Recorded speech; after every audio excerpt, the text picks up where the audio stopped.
When marriage equality became the law of the land, most Americans saw it as a happy ending to the struggle for LGBTQ rights.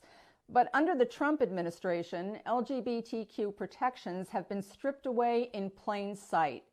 Now fear abounds that a new Supreme Court could roll back hard-won rights, including same-sex marriage. Here to talk about the fight for LGBTQ equality, our former presidential candidate and author of the new book, Trust, America's Best Chance, Mayor Pete Buttigieg. Washington Post columnist and MSNBC analyst, Jonathan Capehart. Congresswoman Sharice Davids. And delegate to the Virginia State House, Danica Roem. We are so grateful to all of you for being with us today. We're really excited about this show because all of you in your way are trailblazers. And before we start talking about the renewed struggle that we're probably going to see to make sure protections stay in place and that we fight for new ones, I want to talk about your successes. And Pete, I'm going to start with you. To say that you are an overachiever would be an understatement, because between Harvard, being at Oxford as a Rhodes Scholar, being a Navy lieutenant in Afghanistan, a concert pianist, mayor of South Bend, the first openly gay presidential candidate, you're just somebody that people look up to, admire, and are inspired by. You ran for president, and people would say, I love this guy. I love this guy. But is America ready for a gay president? So I want to ask you, how much of a role do you think that your sexual orientation played in the race? Well, first of all, thanks for hosting, and I just want to say how honored I am to be with each of the extraordinary panelists that we have today. And to answer your question, we didn't really have much of a playbook to go off of that would tell us what to expect. So all I knew was that I had to come into this race as my real self. It was going to be too much work to try to be anything else. And I knew it was important to own and celebrate my identity, who I was, my marriage, my amazing husband, who I really enjoyed sharing with the country, and having so many people fall in love with him the way I did. And at the same time, we couldn't allow this to swallow or define a race that was designed to be about everybody. And I think the thing that even I couldn't have guessed was how the way I talked about my own search for belonging in my community and in my life wound up helping us have a message about belonging that spoke to so many LGBTQ people in America, but also spoke to people who had a totally different experience, but some kind of parallel or related struggle. And I think that was part of what made the campaign certainly so fulfilling for us, and hopefully is part of what made it possible for the campaign to touch so many people. Do you think if you hadn't been a gay man, it would have made a difference in terms of the outcome? I don't know. I guess it would have been a different story to tell, but it's so much as a wise mentor once told me, so much in politics is outside of your control, and all you can really do is come into it as who you are the best you can. And there will be I'll be wondering about some what ifs for years, but you only get to be one person, and that was the kind of touchstone for me as we figured out how to navigate all this.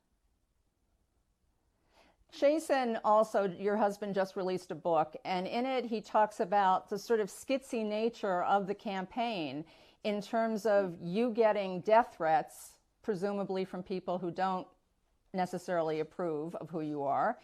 And then you came under scrutiny by some groups who said you weren't gay enough, and I'm quoting them. Again, you tried to be, as you've just said, your true self. Was that ever a big conflict for you? It could be frustrating sometimes to see that even within our community, some people seem to be intent on policing the boundaries of what it was to be LGBTQ. But I think when you've had the experience of coming out, that's when you decide once and for all to shed the weight of the pressure of others on who you're supposed to be, and just be you. And so the last thing I was going to do after coming out was try to conform to yet another set of outside expectations about exactly what I was supposed to be or what kind of gay person I was supposed to be. As Chasten puts it so well, if we were gay enough for the people who sent hate mail or came to protest us for being who we are, then we ought to be gay enough for our own community too. But at the end of the day, there's no right or wrong way to be LGBTQ. We just are what we are, and did learn a lot about how people respond to that, and how many people came to maybe a place they hadn't started in terms of their ability to accept and see us for who we are. Talk about the impact. Were you prepared for the impact that this outpouring of people saying, for the first time, I feel like I can be who I am. You have helped me get to a place where I can accept myself more. I've been told that you just, wherever you went, you were overwhelmed with people saying, you're helping me. Were you prepared for that? It was amazing. And honestly, I wasn't. I knew that we would have some effect by stepping forward, but I didn't realize what it would mean to so many people in so many ways. I was just remembering being in South Carolina, and a high schooler saw me coming into an event venue and just immediately began to break down, and then started sharing her story of her struggle with acceptance in her family. And then there would be people my parents' age. I remember a guy coming up to me in an airport and beginning to tear up, and he couldn't even get a word out, and he didn't have to, just by means of eye contact. We had an entire conversation about what I meant, what he wished might have been possible in another time, and where we might be able to get from here. And it wound up being, on one hand, a responsibility that I knew I and my campaign had to carry. And on the other hand, a kind of propulsion that really reminded me, even though, again, we were running for everybody, of the kind of effect that could have. And it's one of the reasons I think it's so important to have more out representation. I think by the math that the LGBTQ Victory Fund has done, to really be sort of proportionally represented across America, we need something like 22,000 more candidates to step forward who are out at every level of state, local, federal government. And the more that happens, the more people do see themselves, not only see themselves reflected in institutions, but I think see themselves differently at home. The good news is, and I was going to use that 22,000 figure because it's so staggering, to really bring the thing into perspective, you would have to have that many more LGBTQ elected officials. But the good news is you have so many more running this cycle, and so many more have been elected. And on this panel, we have two other firsts in that regard. And Sharice Davids, who is the Congresswoman from Kansas's 3rd District, is joining us. And she is the first lesbian Native American to be elected to Congress. She came in during this historic 116th Congress, the Blue Wave. And I got to tell you, Sharice, I mean, I know you have a law degree from Cornell. You are a professional in the mixed martial arts. I have no idea what that means, but it sounds really impressive. And you represent a district that I assume is not a hotbed of activism for LGBTQ people. So I want to know what your strategy was to win in Kansas. Well, that's a really great question. First of all, I think that, Pete, when he was talking about showing up, being who you are and being authentic, I think is a huge piece of that. I think that I had a lot of faith in the people here in this district because of my own experience and because of the way that I've seen progress happen in Kansas, is that, folks want to know that you're running for office to help our community, to help them, to help their families, to help our public schools and help people get access to healthcare. And at the end of the day, I think that certainly there were folks who, maybe wondered about what I got that question, actually, you had asked about whether or not people were ready to elect someone who, and you can fill in the blank. But I think the folks that people are wanting to elect are the ones who are showing up their authentic selves and are looking to be the best public servant they possibly can be. Because you have a pretty relatable story in a lot of ways. You were raised by your mother, who was she in the Army at the time, in the military? But But you know, you were a car hop at the Sonic Drive-In. You were a bartender at the local Marriott. You were like a regular person, right? Yeah. But did it get in the way at all of your candidacy? I mean, was that an issue during the run at all? You know, only in that there were times where I would be having conversations with folks, and I remember 5 or 6 different conversations I had where someone would say, I want you to win this race and I'm going to knock on doors for you, but I'm scared that people won't want to elect somebody who is out and part of the LGBTQ plus community. And the direction our conversation always went was that each one of us has so much power in our individual voices. And if, you know, if what we want is a government that's more reflective, that's more representative of the true experiences, lived experiences of the people in our community and across our country, that it just takes us raising our voices up to actually make that happen. And that's what we saw, a groundswell of people who wanted to see first generation college students, people who went to community college, folks who worked the entire time they were in school. I think that that those things often just overrode any of the kind of concerns or worries that people had. It's my understanding you're in line to be reelected in about a month. You're in good shape in your race, although we certainly never take anything for granted. And I'm sure you're working very, very hard. Have you at any point in your life really faced any discrimination because of your sexual orientation? Yeah, I mean, there have been times where I have certainly had to deal with being treated a certain way, or you know, not having full access to everything. You know, I one time was not able to access housing in my workplace that came with it was a usual benefit because I was living and working in a very rural area. And because it was a religious institution, I wasn't able to get housing. So I had to go find a different route for housing.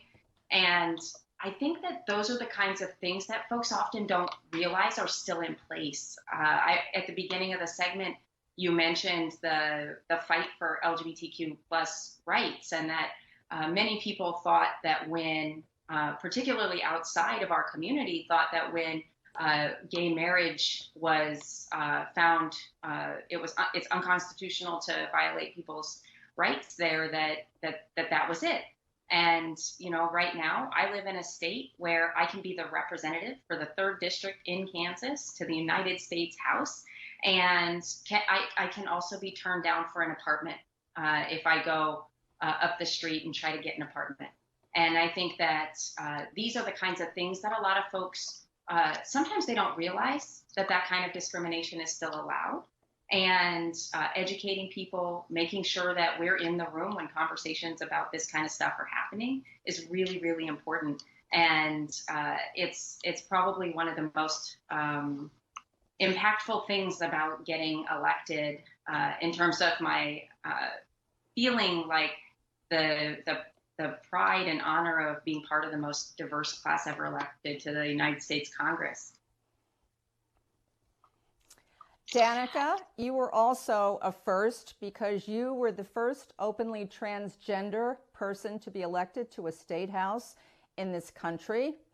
And not only elected, but re-elected. You ran first in 2017, and then you ran again in 2019. And as we discussed before we went on the air, your margin was better the second time. But I want to talk about your first race because you ran against a 13-term incumbent, a man named Bob Marshall, who dubbed himself Virginia's chief homophobe.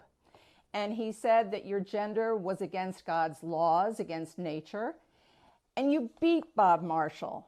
And I want to know how you beat Bob Marshall. How did you win?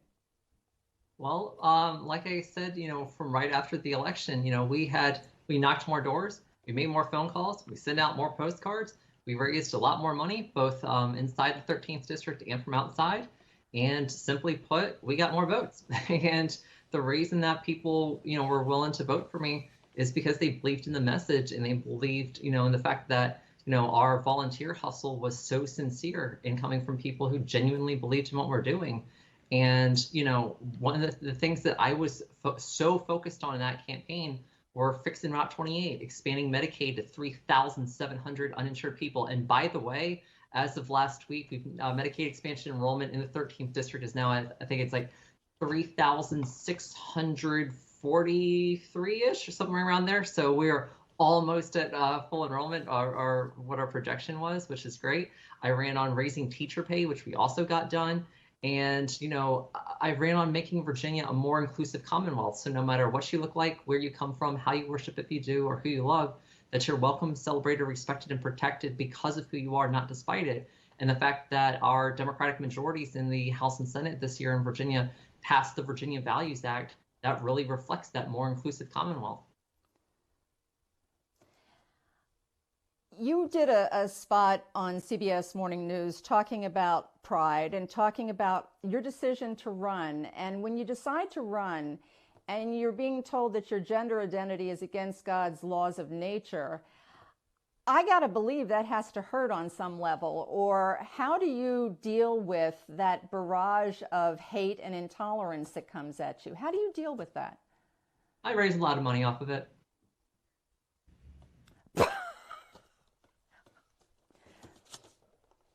You have a long future ahead of you, Danica. Okay, but you also talk about how you allowed yourself to be vulnerable and how you allowed yourself to be seen for who you are. And the whole act of coming out for you, as you said, brought you the most important things in your life. So this had to be a process, and as they say these days, a journey for you. Can you talk about that a little bit? Yeah, sure. So, even, when I get asked about like, hey, when did you come out? The thing is, coming out was a 14-year-long process from the time I first told anyone anything even related to being LGBTQ until I changed my byline from the newspaper I was writing for in 2015. So it was a long process, but I think maybe what a lot of the people who are on this call today, have in common here is we understand what that internalized struggle is like. We understand what it means to have to come to terms, not necessarily just with who you are, but the expectations of who you're supposed to be set by other people. Where the reality is, when we're talking about ourselves and our lives, we should be living our truth. And I want people to just really understand that you can get to a point as an LGBTQ person in America where you know that by coming out, whatever happens can be scary, and especially for trans women of color, especially Black trans women who have been, just the murder numbers are horrifying. And even in Puerto Rico for our Latina trans women, where we've had 6 trans women killed this year alone, coming out can be fatal. It's really scary for a lot of people. And at the same time, it can also be really hopeful for a lot of people too. And we have to tell both sides of that story. And for me on that, I knew that coming out and the active process of transitioning in terms of hormone replacement therapy, just to start with, was entering uncharted waters for me. I didn't know what was going to happen, but I also knew the path I was on was unsustainable. I couldn't keep living like that and just feeling, day after day after day, feeling like, just gender dysphoria was, taking that part of my life away. And I wouldn't let it win. So eventually I did something about it. I started seeing my psychologist in 2012. And the reason I talk about that, and I still see her to this day, is because we need to destigmatize mental health and let people know that that is just the same as going in for a checkup for anything else. And that if you've got stuff that you want to work out or need to work out, go take care of yourself. It's totally okay. And by doing that, I was able to come up with a plan. I was able to basically have a timeline and everything. And, here I am now. And I can remember being 28 years old, being so scared of what would, happen when people actually knew at large, even though a lot of people already did. And now at age 36, two-time elected, state official, I've got, my partner, I've got my stepdaughter. Transitioning has allowed me to live the life that I have today. And I know when you asked Mayor Pete about whether, could he have won, or what difference did being gay make for him in, his presidential race, I tell people, like, look, make who you are your asset. Don't run away from it. Embrace it, just be that authentic self. And for me, I never let being trans be a negative. Instead, I was like, well, let's turn it into a positive, let's give some people some hope. I want to turn at this point to our Pulitzer Prize winning journalist, who is also an analyst on television and has a podcast called Cape Up, Jonathan Capehart. Danica was just talking about that internalized struggle. When you hear her talk about that, is that something you relate to? Well, sure, because coming out is a process, as Pete mentioned at the beginning of the conversation. But I've known that I was gay since I was 10 years old. The struggle was first understanding what was going on, and then the struggle was, well, how do I say something to my mother and my friends? And then the next struggle, but with a small s, is how do you, once you then come out to yourself and start coming out to people, how do you live your life as an LGBTQ person? I think times they have changed. The French saying, plus ça change, plus c'est la même chose. The more things change, the more they stay the same. Well, things are infinitely, I don't want to say infinitely, but they are much better today in 2020 than they were when I came out in the mid or in the late 90s, in college. But there are still issues and struggles. I mean, Pete was on the show with me, and we were talking about the nomination of the Supreme Court Justice nominee, Amy Coney Barrett, and the danger she poses and the Supreme Court poses to who we are as a people and to our respective marriages. We were able to marry our husbands because of a Supreme Court decision. So for me now, the struggle has gone from understanding who I am and coming out to ensuring that the rights that I enjoy as a result of the Supreme Court expanding the definition of who we are as Americans, ensuring that that stays true and that stays the case. The one thing that gives me the most hope is that I believe the majority of the American people are there. The majority of the American people see us, they hear us, they're understanding us better, and they see us as part of the larger American family. We wouldn't be talking about Danica Roem or Sharice Davids if that weren't the case. And what I love about both of them is that they were their authentic selves. When I came out in the late 90s, there was no way they could have run as out open LGBT people. And, I loved Danica's response to you about, the reaction to her in her district and how does she do it? Danica said, I raise money off it. What I love about her race and who she is that, and I remember the first time I met Danica, I asked her, wow, like how did you do that? Like what? And she just said, like, why did your constituents come to you? Why did they vote for you? And she said, traffic. And everything. Traffic, right. Traffic, everything about her campaign. Her opponent wanted to focus on her gender identity, but she was like, he can do that. I'm focusing on the problems that you have. And so that's, of all the struggles that we have been through and that we're going through right now, the fact that we have a Pete Buttigieg, a Sharice Davids, a Danica Roem, and then the countless other LGBT people who are out there, who are in elected office, who are in positions of leadership and power, that is, we are a much better nation for it. And no matter what the Supreme Court does, and no matter what happens electorally, we will get through this tough period that we're in. We are going to talk about the possible realignment, or the realignment, I should say, of the Supreme Court in a minute. But I want to ask you about something, because you got married 3.5 years ago. You have a husband, Nick, and reliable sources, the New York Times, report that when it came to proposing, you had to have former Obama advisor Valerie Jarrett kind of push you a little bit and nudge you into it. And then once you had proposed, you actually wound up moving up the wedding. Why did you move up the wedding? Well, Valerie Jarrett was the sitting senior advisor to the president when this went down, when she was pushing me constantly to get married. And we were planning on getting married in late 2017. But then Hillary Clinton lost the election. Donald Trump was president-elect. And in about 4 weeks, we decided we wanted to move up the election because it was important to us to be married while Barack Obama was still president of the United States.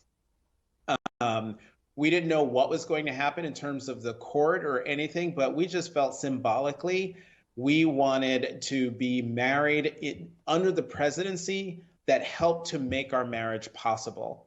And so to, round the circle, so we move up the date to be married while Obama is still in the White House. But then the person who officiated our wedding was Eric Holder, who was Attorney General of the United States and who was the Attorney General who accepted the recommendation from one of his deputies, Tony West, to no longer have the federal government defend the so-called Defense of Marriage Act against litigation.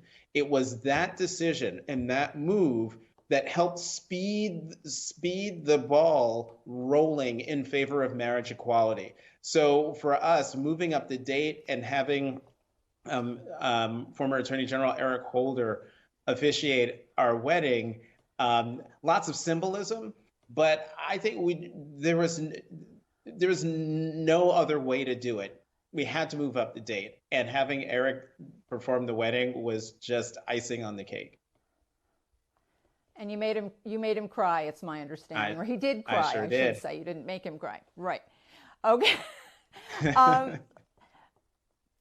I want to find out, because a minute ago you sounded like conservative writer Andrew Sullivan, who talks about the fact that every goal that was set out in his lifetime as a gay man to achieve equality, he feels has been met. He doesn't see that there are any problems. I shouldn't say that, but the point is he's very satisfied with where LGBTQ rights are at this point in time. Are you that satisfied, Jonathan? I think that's the first time that my name and Andrew Sullivan's name have been mentioned in almost a complimentary fashion. Look, he is more than welcome to feel like he's satisfied with LGBTQ rights in this country. As I said in response to your first question, we are still fighting. As the New York Times reported in the first session of the Supreme Court, when they came back for their new term, Justices Clarence Thomas and Samuel Alito, apropos kind of nothing, just put it out there that they thought that the Obergefell ruling there was a problem that needed to be fixed. It needs to be fixed. It needs to be right. fixed. And so to me, I'm not satisfied. I wasn't satisfied even before that because of the election of Donald Trump. And let's not think that the be all and end all of LGBTQ equality is centered around marriage. I mean, we're focused on the Supreme Court because that's where our attention is right now. But President Trump, since his election, and actually should say since his inauguration, has been chipping away at LGBT rights since he was inaugurated. And so it's wonderful for Andrew Sullivan that he doesn't feel the effects of what the Trump administration is doing to our community. And I hope he is able to still feel that way. But for the rest of us who sit in their constant worry that one day we're going to wake up and find out that the country that made us whole citizens, full citizens of this country, has pulled the rug out from under us. I hope he never has to worry about having that fear at all. Pete, at this point, I want to turn to somebody who was an icon when he was alive, was a pioneer, Larry Kramer. Larry Kramer, 2 years before he died, 2 years ago, wrote an op-ed about the fact that because of the Trump administration and the direction in which things were going, he was predicting that the worst was yet to come for gays again. That was the headline. Now, you recently tweeted that there's a lot at stake going forward in the wake of what's happening with the Supreme Court. How would you kind of position this? How would you frame where we are right now? Well, I think, as Jonathan said, there's a little bit of a challenge precisely because of the success of the movement in things like marriage equality and creating the impression that the struggle is over. And yet we see in so many ways how much work there is to do, both to defend the gains that have been made and to advance toward actual full equality. One of the challenges that the Equality Act has faced, this is the proposed federal legislation that would ensure that things like housing and employment discrimination and so many other areas were truly equal for all LGBTQ Americans. Part of the challenge that effort has faced is a lot of Americans assume some of those protections are already there. There are a lot of people who don't even realize the ways in which people can face, for example, the housing discrimination that Congresswoman Davis was talking about a few moments ago. So I do think this is a very perilous time. There is no gain that cannot be reversed, and there's also a long way to go from where we stand right now. And we know it can get worse because the Trump era has unleashed, or at least resurfaced, forms of bigotry and hatred and exclusion across so many dimensions over national identity, race, religion, gender, you name it, that again, many might have happily assumed were a thing of the past. The reality is there's no built-in guarantee of progress. You have to defend it at every turn. And we're at grave risk, I think, as a country. After all, we're backsliding on some of the basic measures of human development that we might have thought we'd left behind decades or more than 100 years ago. The ability to control the spread of disease, the likelihood of political violence. I mean, some really basic stuff that it turns out is not secure in the United States of America.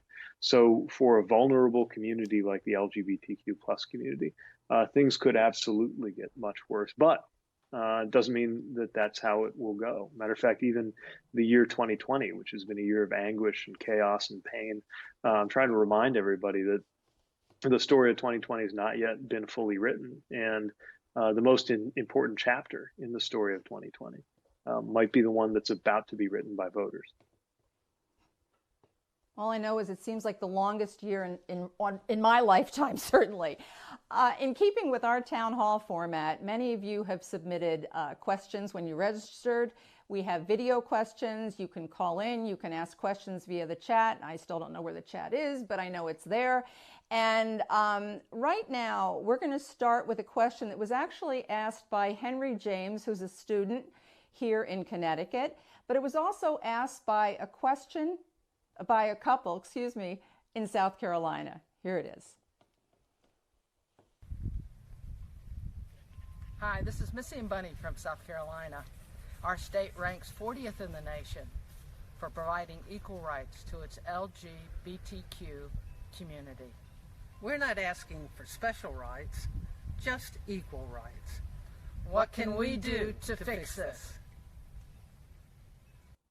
Charisse, I'm going to come out to you on this one because, as Pete just mentioned, I think there are 20 states that actually have protections in place against discrimination, but there are also 28 states that don't have any protections in place. And yet there's this perception that, as Bunny and Missy just said, they're looking for special rights. How do you deal with that mentality? Well, it's a great question. So first of all, I appreciate the cute video that they sent in. I loved it.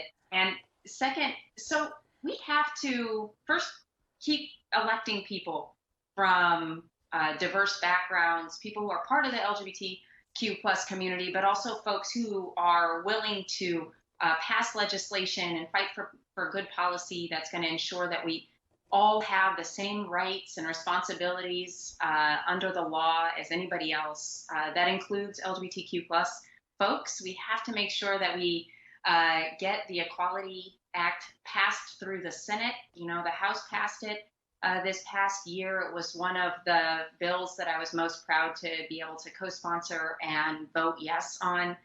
The Equality Act would ensure that you can't be discriminated against, whether we're talking about housing, education, healthcare, any of it, because nobody should be discriminated against. And I think that that starts first with flipping the Senate. I think that that's going to be a big piece. But at the end of the day, when we're talking about federal level legislation, the Equality Act would be something that would help address that.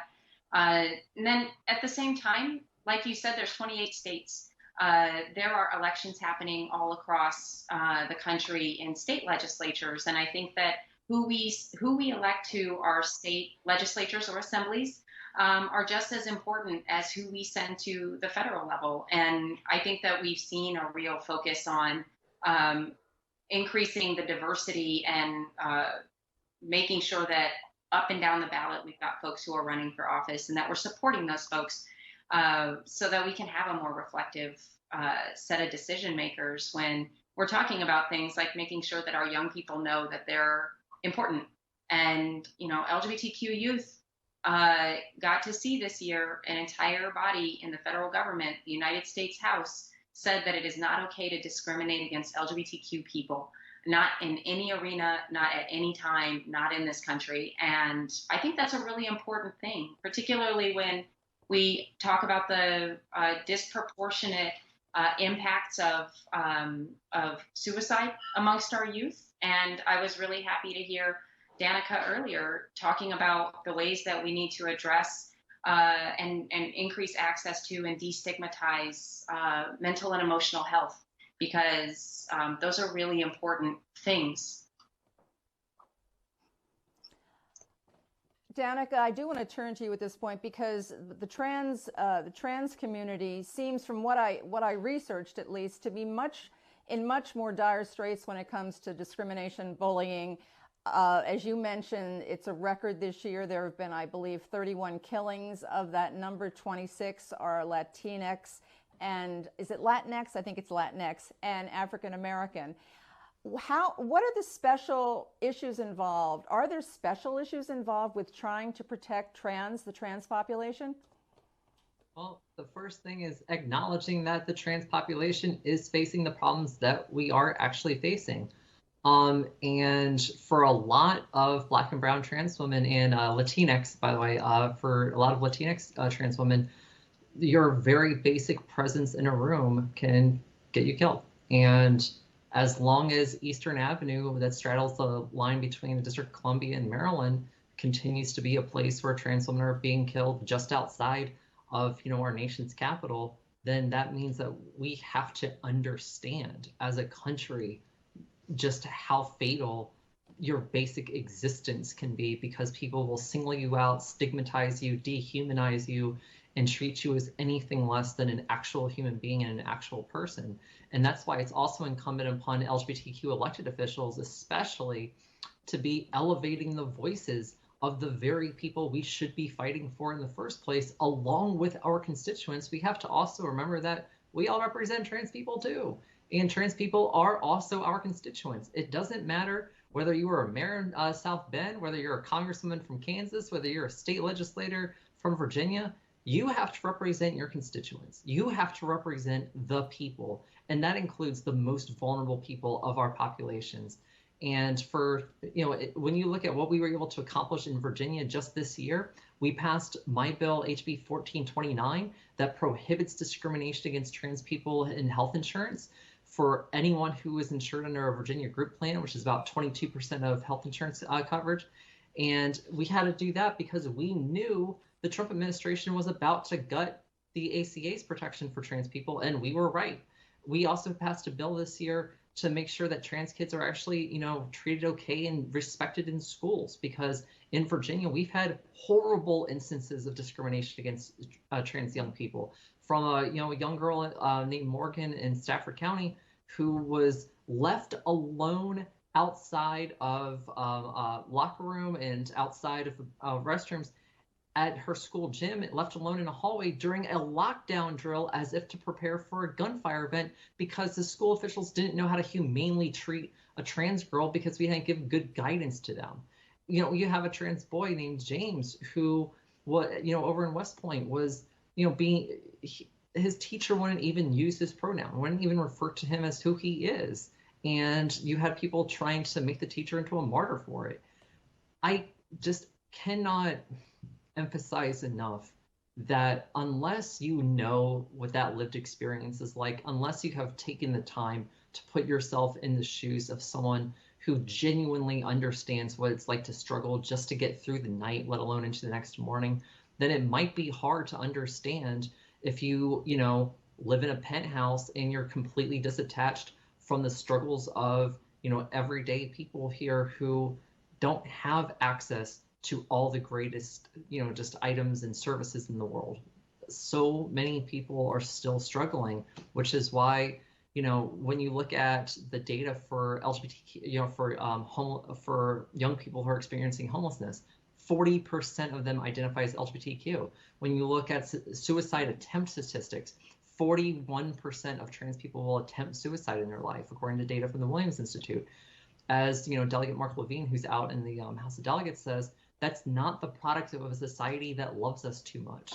At the same time, we also have to recognize that it's our job to make sure that we are being, in control of our destinies, and that we are being our best advocates, and that we are standing up and we are fighting for the very, very people who understand that day to day can be a struggle, and that we are here to, give a hand out and our hand up so that we can, create a more equitable society. Jonathan, I want to go back to the Supreme Court, because it's pretty clear that there's going to be a realignment on the court. And yet it is said that very often the Supreme Court, they're not oblivious to public opinion. They're not oblivious to what society, the direction society is taking in terms of civil rights struggles. And for example, last June, Justice Gorsuch surprised everybody when he wrote a majority opinion that basically brought LGBTQ people into the Civil Rights Act protections that would make sure they weren't discriminated against in the workplace. And so everybody was like, oh my heavens, look at what happened with Justice Gorsuch. Now, going forward, and there are many things on the line, how much of a role do you think public opinion could play in decisions involving LGBTQ people? We're going to find out the answer to your question, Jane, in real time. And I say that because if Judge Amy Coney Barrett is indeed confirmed to the Supreme Court, the conservative majority on the court will be 6-3. And one of the things I think about is the fact that what you say and what you point out about Justice Gorsuch is true. It was surprising. And sometimes we are surprised by the justices on the court. Because of their lifetime appointment, they're supposedly free of politics. They also are supposed to follow the law and interpret the law and not legislate from the bench. What's concerning about Judge Barrett is that in her past writings and even in interviews and speeches that she's given, she's made it pretty clear where she stands on a whole host of issues, whether it's the Obergefell ruling that made marriage equality the law of the land, or Roe versus Wade, which is about a woman's right to choose. Any number of issues, I'm going to wait and see if she's going to surprise us and not go down the road that it looks like she's already well down the road. But the other thing that we have to keep in mind, Jane, is that, the Supreme Court is the top of the federal judiciary. But let's not forget that there are two things that Senate Majority Leader Mitch McConnell really cares about: his majority and judges. And for the entirety of President Trump's first term, he has done nothing but confirm judges. More than 200, I believe the latest count, more than 230 federal judges have been confirmed. He has completed his goal of reshaping the federal judiciary. So even if, say, we have a Democratic president in the White House with a Democratic Senate majority and a Democratic House majority passing all sorts of laws, there's a federal judiciary that's going to be conservative, right-leaning, that could yank things all the way back with their rulings. So that is something to be mindful of. But can I just say something to Missy and Bunny in South Carolina? Sure, they'd love that. So Missy, Bunny, you are in South Carolina, and you are in the state with the hottest Senate race in the country. The most immediate thing you can do as South Carolinians is vote for Jamie Harrison, the Democratic the Democratic candidate for Senate, and tell every friend, neighbor, colleague that you have to vote for him. I think it was Congresswoman to Sharice's point.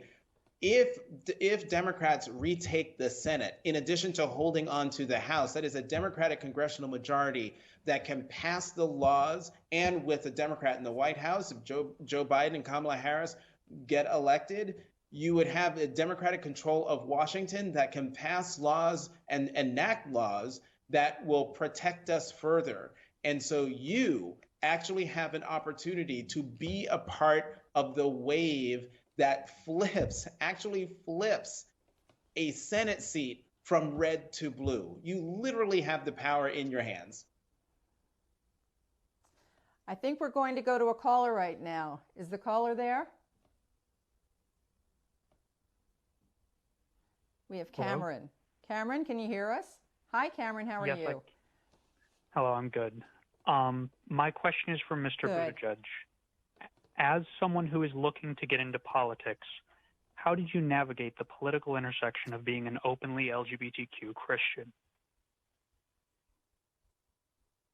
Great question, Cameron. And, it was some, are you able to hear me?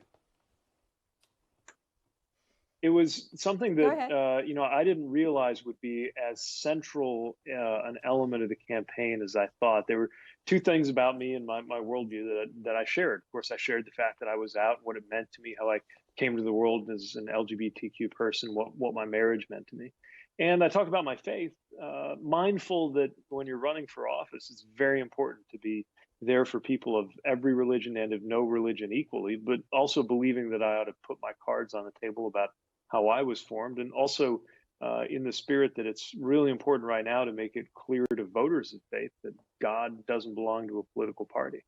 One of the things that I've found over time, certainly as somebody who has a more progressive political approach and belongs to the Christian tradition and is also out, sometimes I felt like I was defending or answering for my LGBTQ identity in the context of the community of believers. Just as often, I felt like sometimes I was answering for religion or answering for having a Christian identity in a gay community or a progressive community that had come to know faith only through the lens of exclusion, through all of the ways in which faith had been used as a cudgel, used to hurt and used to exclude, which to me so much flies in the face of what is best about faith, about certainly the faith that I subscribe to. I guess the best advice that I could give you is to wear who you are on your sleeve, because you'll never know who it will resonate with. I couldn't believe how many people, after I made some passing references to religion and to the importance of reclaiming religion from the idea that it belonged to one side of the aisle, there were almost as many people telling me how much that meant to them and how appreciative they were of that side of the campaign as they were the historic nature of running as an out candidate. And like so many intersections where people might imagine that they're alone, just that first time they find out that they're not, get to speak to somebody who sees the world through similar eyes. Others are empowered to come forward, or just conversations can happen. And there's such there's such terrible hurt, especially in families and communities where faith is very important because of the ways that it's been an excuse or a reason to exclude queer people in particular. But I also think there's so much room for healing at a time when many can be maybe called to a better place on the issue of acceptance by thinking about the counsel of faith traditions that call us to look after the marginalized and to see the humanity in one another and to look for love wherever we can find it. And in that, I think there's an opportunity for those living at that intersection to live to help lead the way, and maybe a real flourishing of out Christianity in the future. Unfortunately, though, in the last 5 years, the number of people who feel it's acceptable to discriminate based on religion has increased. And Charisse, I want to go back to you just for a clarification on the Equality Act, because you were part of passing that in the House back in the spring of 2019, and it still might go forward depending on what happens with the election. Does that not sort of knock out any kind of religious exemption, that you can't discriminate even if you have some objection based on your religion? Well, I think so. First of all, I think that a lot of folks recognize that you are able to fully live your faith and practice your faith while also not discriminating against or excluding other people. And I think really this is exactly what Pete was just speaking to, which is the number of people who recognize that we have got to move away from thinking about LGBTQ plus rights as being mutually exclusive. And the Equality Act strikes that balance. It makes sure that folks are not discriminated against in any arena. And I think, coming from Kansas, we've seen a couple of the ways that frankly, state legislature here in Kansas has been able to use that argument to try to restrict LGBTQ folks from adopting and fostering children. And I think no matter what circumstance we see this happening in, we know that it's not okay in this country for us to be discriminating against a group of people. And at the end of the day, I just think that we have to do everything we can to, Jonathan, I was really glad you said it earlier. I was kind of beating around the bush about it, but we have to flip the Senate. And I think Jamie Harrison has a really great shot out there. So. On that note, I'm going to go back to Danica, because Pristine Ty, I hope I got your name right, from Orlando, Florida, wrote in a question asking about a case that will be heard the day after the election by the Supreme Court. And it touches on what Charisse was just talking about, which is that it could affect hundreds of thousands of children and families headed by same-sex parents who would be discriminated against by religious organizations if they want to take in foster children. It's a case called Fulton versus Philadelphia. Danica, I mean, what do you think about that? Again, bringing religion into something that really has no place.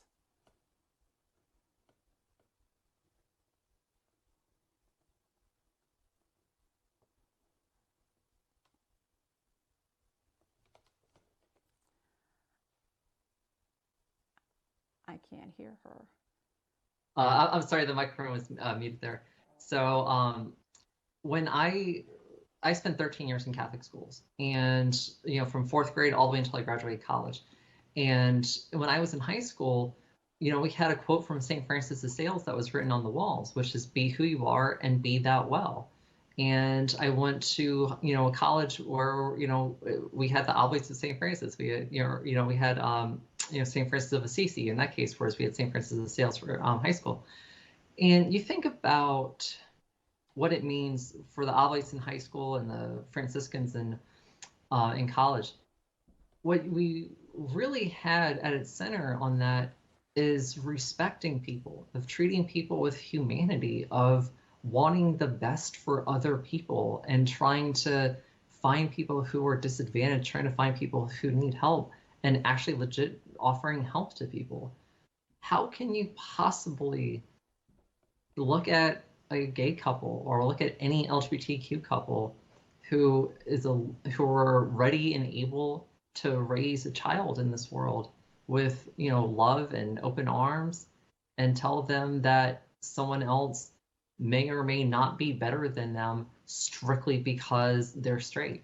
Whereas the reality is, we know that what makes parents is the love that they have for their children, is their ability to raise someone who is just going to be a decent person in the world. And we can all think of straight parents who have done that well, and we can think of straight parents who haven't done it well. And the same goes for LGBTQ parents. Just because you're one or the other does not mean that you are inherently going to be good at parenting or bad at parenting. We have to just look at that as a very basic tenet. But at the same time, what I would say more specifically in this case here is that if you are taking tax dollars, if you were being funded by a state government, if you're being funded by a city government, if you're being funded by the federal government, at that point you were entering into basically a contract with every taxpayer in America at that point. And LGBTQ people are also taxpayers. We should also be able to make sure that we have just as much access to social services as anyone else.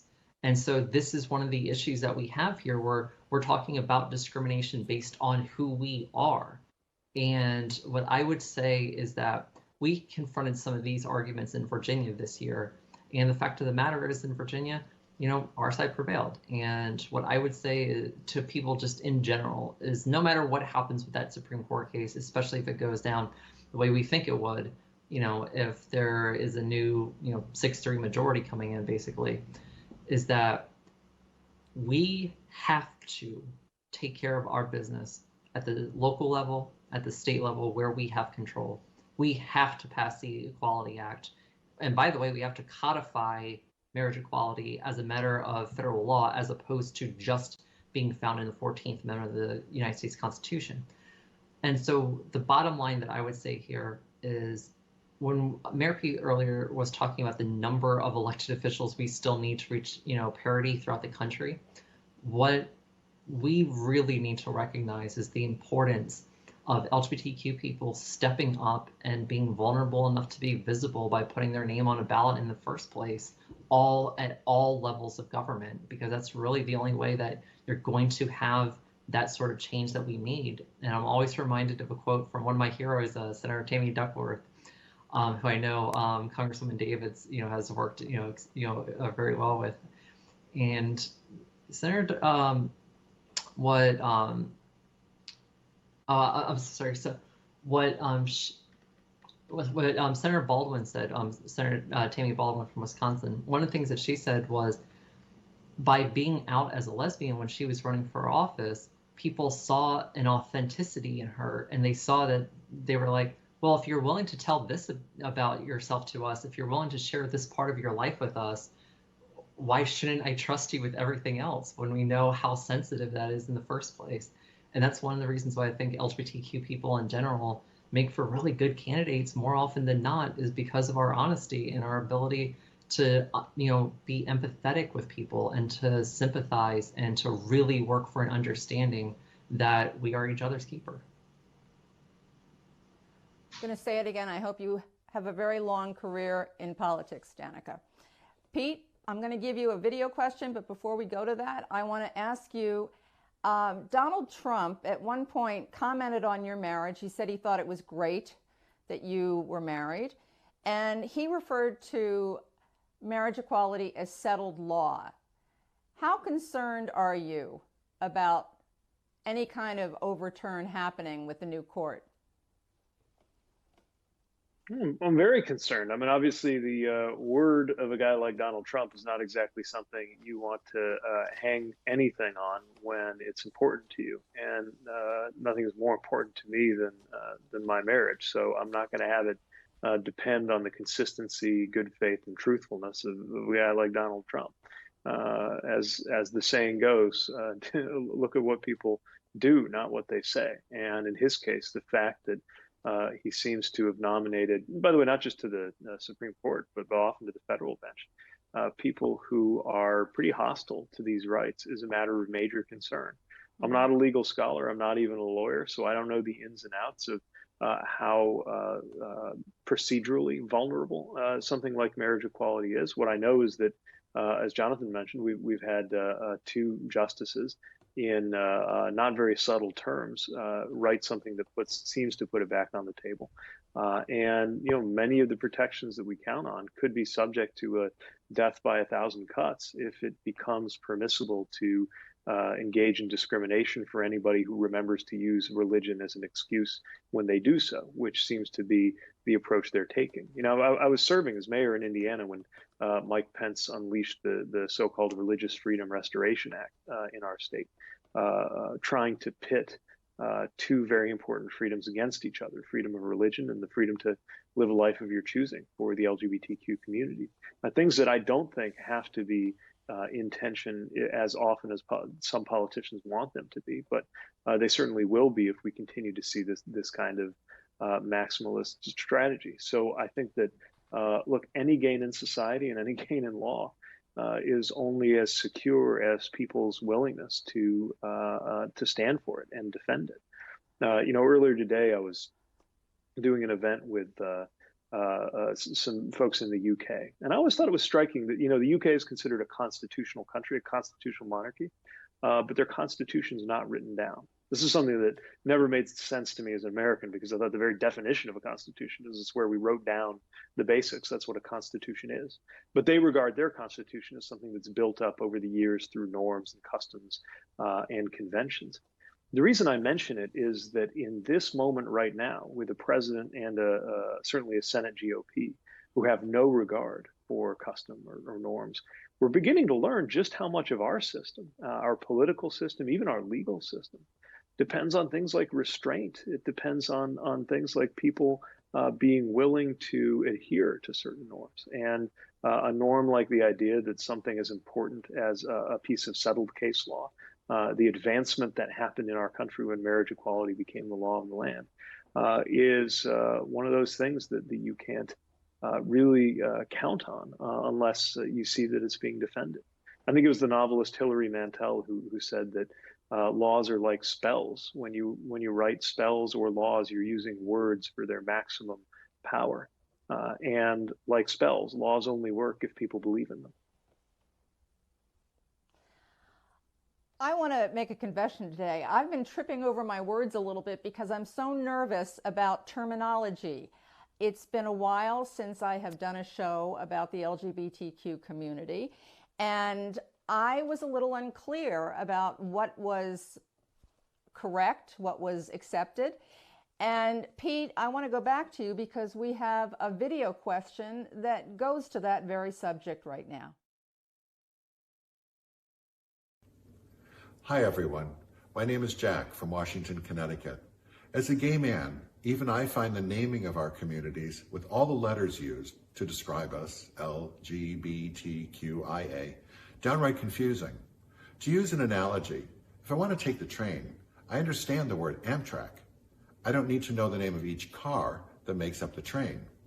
I'm concerned our message is lost in the noise of not having a single identity that we can all share. Thank you. Pete? It's a great point, Jack. I think about the same thing too. It's just sometimes getting all the letters out can take a moment, and I don't think any of us in this community feel like part of an acronym. We feel like a community, a family, a very internally diverse and complicated family. And I've been interested to see the way that the use of the word queer is becoming a kind of maybe a catch-all that we can lean into that makes it a little quicker to bring together those experiences. But I also know that not everybody's on board with that, partly because of the way that that word has been used, especially in prior years, but sometimes now to hurt. And also because there is, of course, such a difference between the different experiences that make up our community. The experience of a Black trans woman is so different than my own, for example.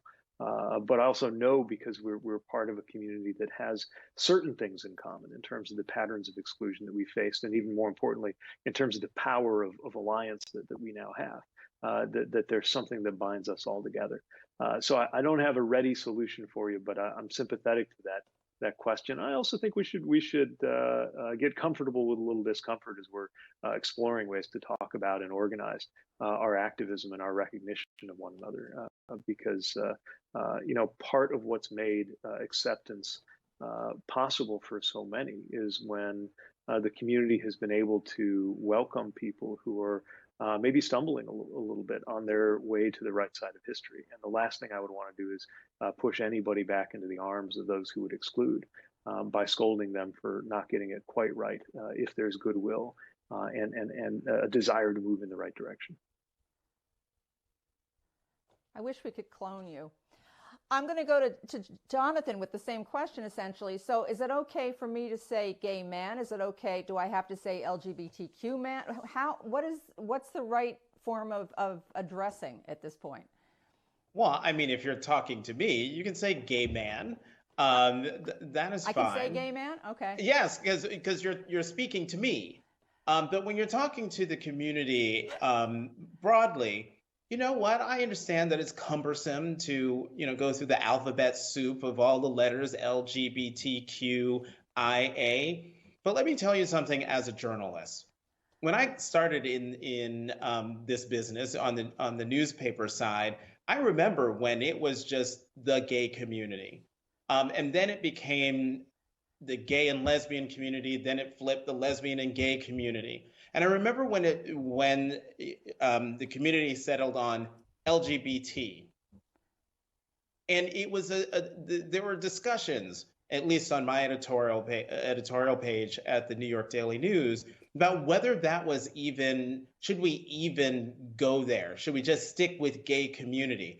Or do we just spell it all out? We started just spelling it all out on first reference: lesbian, gay, bisexual, transgender, and then later on, LGBT. But I have to tell you, at the Washington Post, now fast forward 20-something years, where without even a discussion, all of a sudden I start seeing in editorials, op-ed columns, even in my own columns, where I just thought, well, I'm gonna just do it and see what they say. And I put LGBTQ, not a question, not an issue. And it's important because it is a matter of recognition. It's a matter of, hey, we see you, we know you are there, you have pushed for recognition, and we are recognizing that you are part of this large community, that your letter means something. It is not a catch-all, it is not a throwaway, it is not something to placate. It is saying from the community that each individual letter, when put together, it comprises a community, and we are proud of that, and we are standing with all of those letters. And particularly letters, but who might be questioning their sexuality or questioning their gender identity. And if there's anything about the LGBTQ community, it is a big tent. It is open. It is all embracing. So what I would say, I believe it was Jack, what I would say to Jack is, you know what, to Pete's point, just try to get comfortable being uncomfortable, because that is what the community is telling all of us. And that's what the community is saying about how it wants to be viewed and addressed. Okay, we're running out of time at this point, and Charisse, we have 2 more video questions. I'm actually going to give you another one, because when you're in the path of multiple forms of discrimination, the odds are you're going to get hit by both. And this question goes to that right now.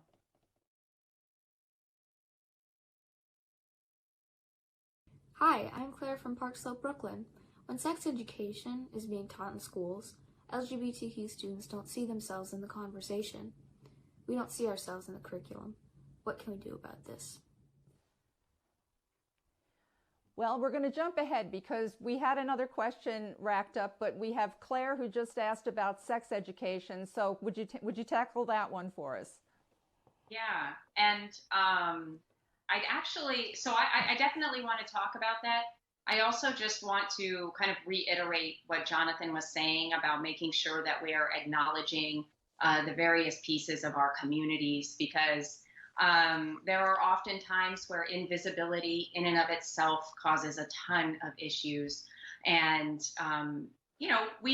we can definitely get comfortable with getting uncomfortable.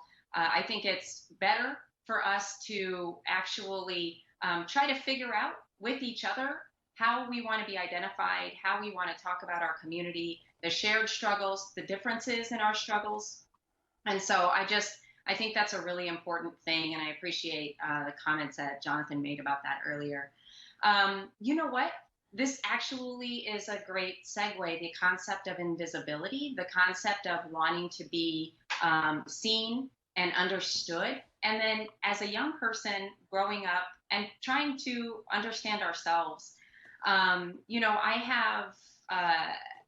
like Jonathan, I came out in the late 90s. I was actually in high school when I came out.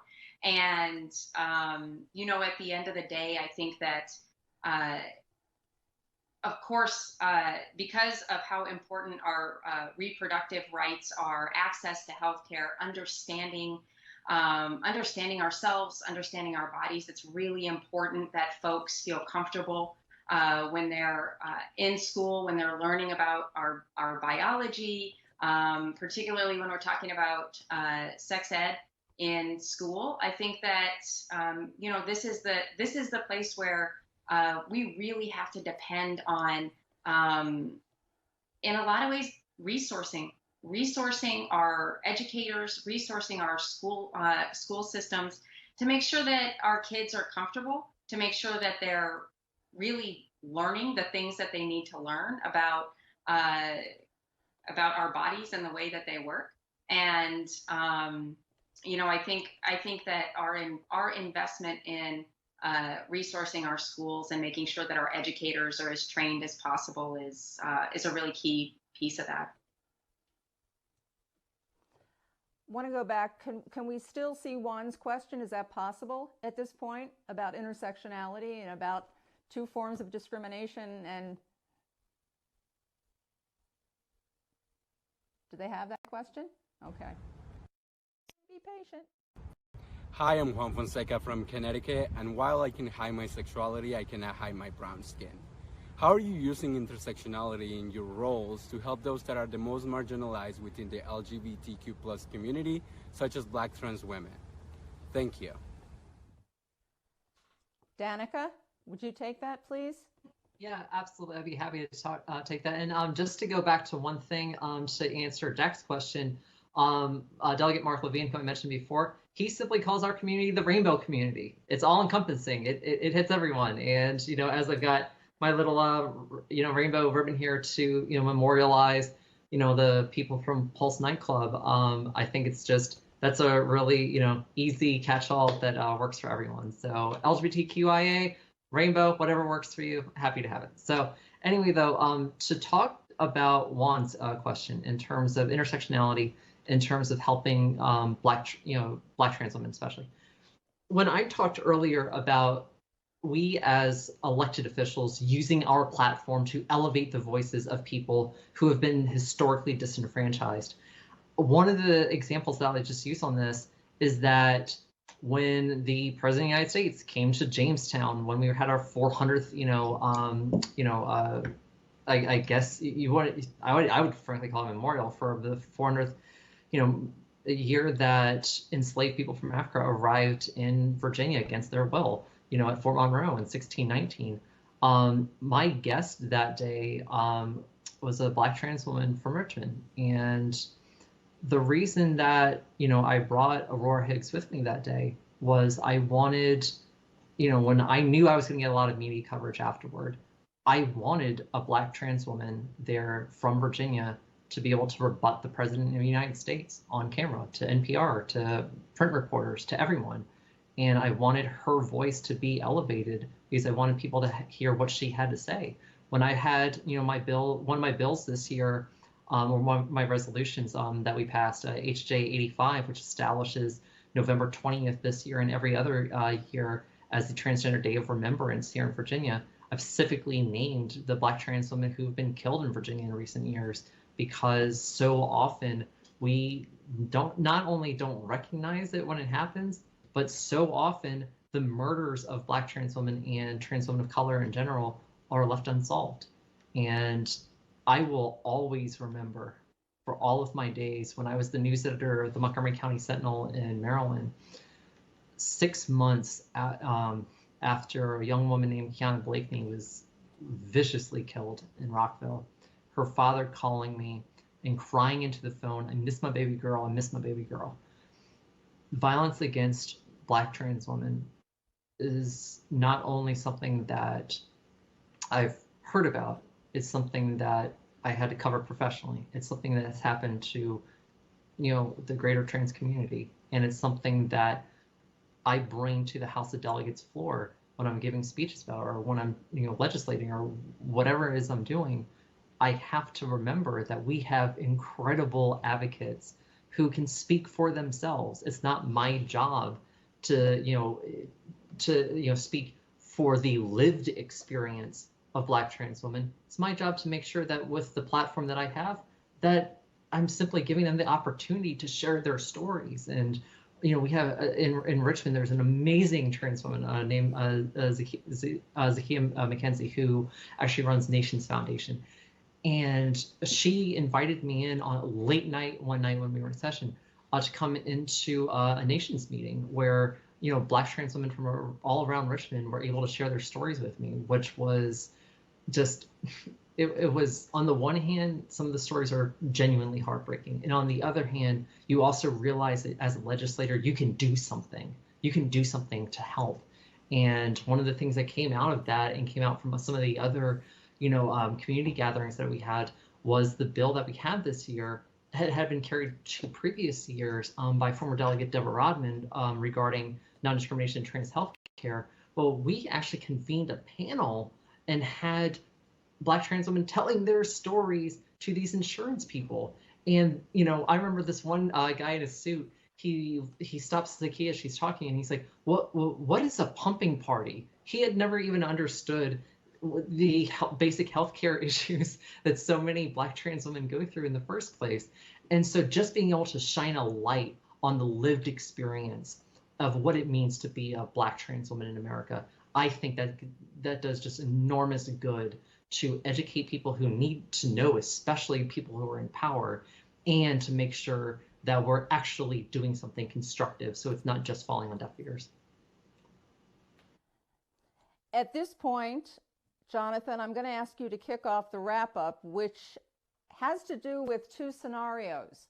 What happens if Mr. Trump wins re-election, and what happens if Mr. Biden is elected going forward in the sense of LGBTQ rights? So no matter which candidate wins, the issues that we're talking about will still be on the table. And in that regard, I'm thinking broadly about the cleavages and fissures within American society, particularly as it centers around race.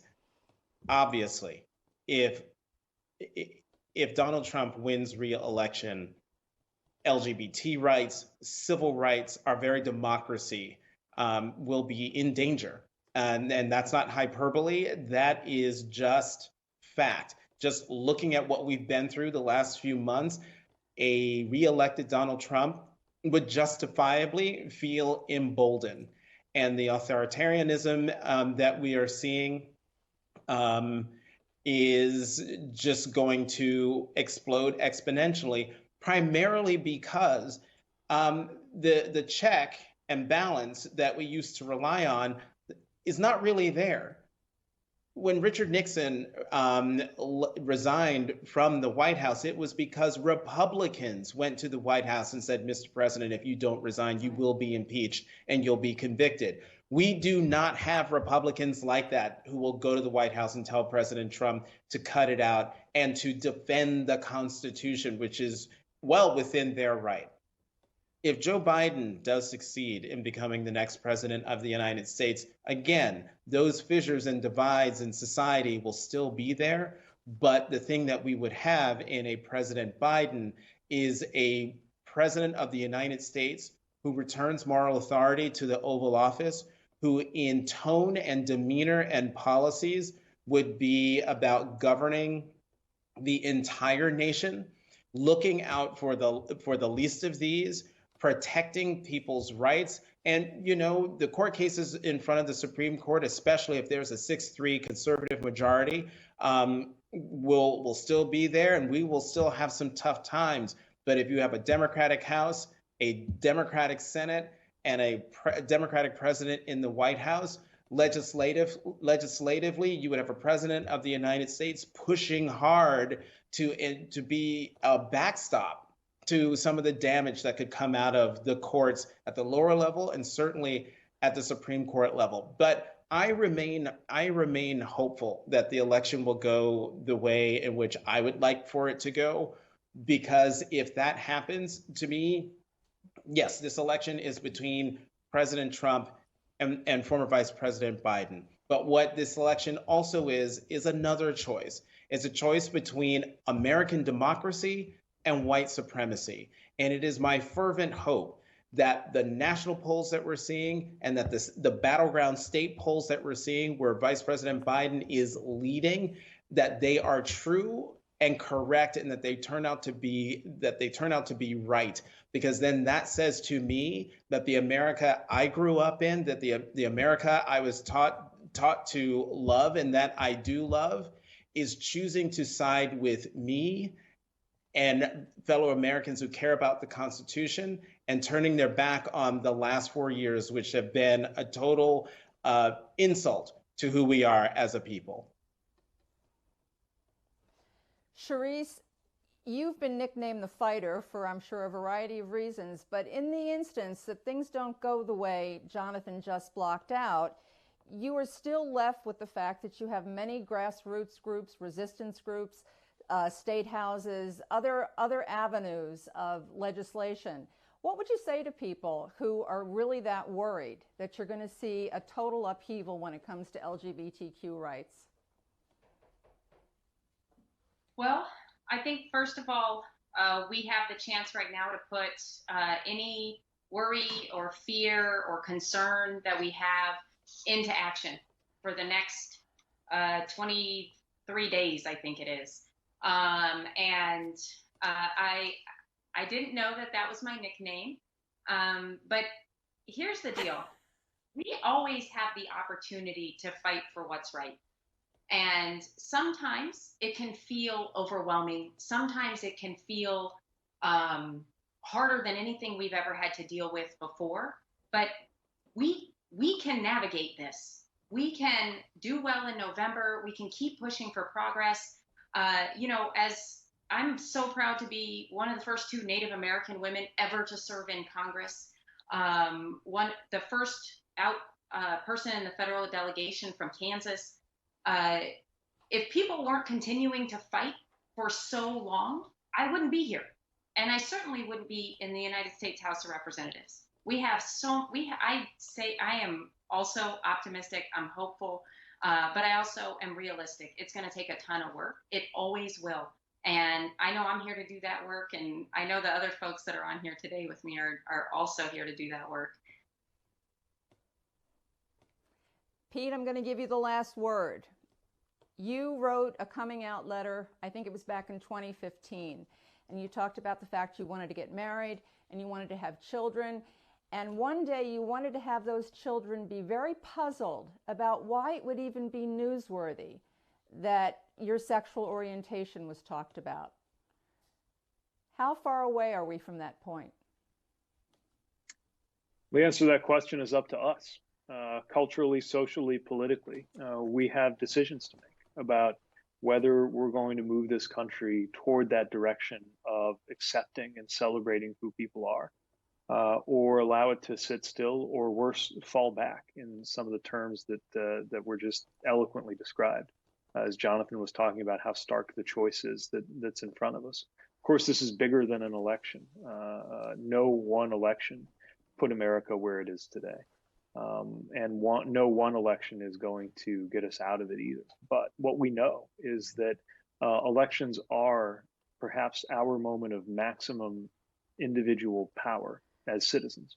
And so if we can begin with a statement that we choose a politics of belonging and healing over one of cruelty and division, that's a pretty good piece of groundwork for what I think will be the work of our generations, the generations now living, which is to see to it that on our watch, in our lifetimes, America, in fact, becomes the kind of place where acceptance and pluralism and welcome and belonging are the norm. And we have to explain to children why it was ever any other way, rather than continuing to hold out the promise and hope that they will somehow succeed where we've come up short. This is our chance. And it's a historic chance.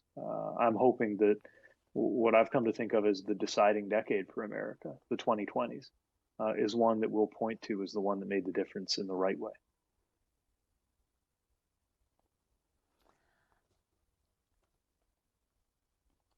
We are out of time. I just want to thank everybody, the guests, for their compassion, for their humanity, for their leadership, for their service, and we wish you all the very best. I also want to thank you out there for joining us, and I want to give a very big special thanks to Pride in the Hills, the group that helped us produce this show today. They were helpful beyond description, so thank you out there for that. Next up, if you are worried about this tumultuous chapter that we're living through, if you are worried about the soul of America, you cannot miss the season finale of this show, because we will have with us Pulitzer Prize-winning author and historian John Meacham, and he's going to talk about how history's lessons can help us get through this incredibly challenging time. It'll kind of be like group therapy, maybe. Until then, have a great day. Take care.